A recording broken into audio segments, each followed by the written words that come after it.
ხუთი გზა რათა გახდე მენტალურად ძლიერი. პირველი, ისწავლე ისეთი სიტუაციების ამოცნობა, რომლებიც შენი კონტროლის გარეთაა. არ შედის შენ დაქვემდებარებაში და საერთოდაც არ გეხება, ან საერთოდაც ვერ შეცვლი. ძალიან ბევრს მოუნდა ბოლო პერიოდში აკონტროლოს ან ვიღაც, ან რაღაც სიტუაცია, რის გამოც უფრო იტანჯება.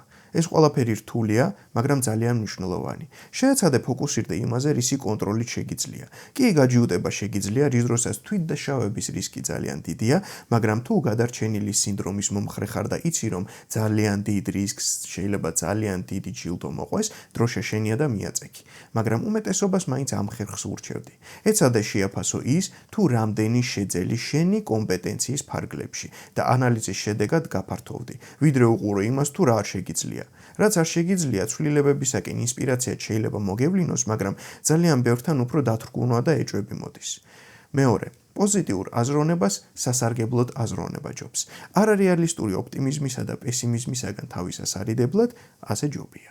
კი, მიმზიდველია პოზიტიური აზროვნება, მაგრამ რაც ხშირად დასვავ კითხვას თუ რამდენად გეხმარება კონკრეტული აზრი, მით მეტად მომგებიან მდგომარეობაში იქნები. თორემ შეიძლება კი ილია თოფურიასავით 2 დღით ადრე აღნიშნო შენი გამარჯვება, მაგრამ ყველა მასავით ვერ იქნება. ის, რასაც ამბობს, 100%-ით ასრულებს, მაგრამ შეიძლება შენ არ გამოგივიდეს. და მოვა დეპრესია. მესამე, ისწავლეთ თქვენი ფიქრებისაგან განცალკევება. დოქტორ სტივენ ჰეიზის წიგნში იყო ერთი მეთოდი, ასეთი, შენი აზრი უნდა წარმოგედგინე სულელური ხმით ან ფონდით. თუ რა თქმა უნდა ვიზუალიზაციის პრობლემა არ არის, რაც საკმაოდ ხშირი ფენომენი ყოფილა, ზოგიერთ დავალებას საერთოდ ვერ ვაკეთებ პაციენტებთან.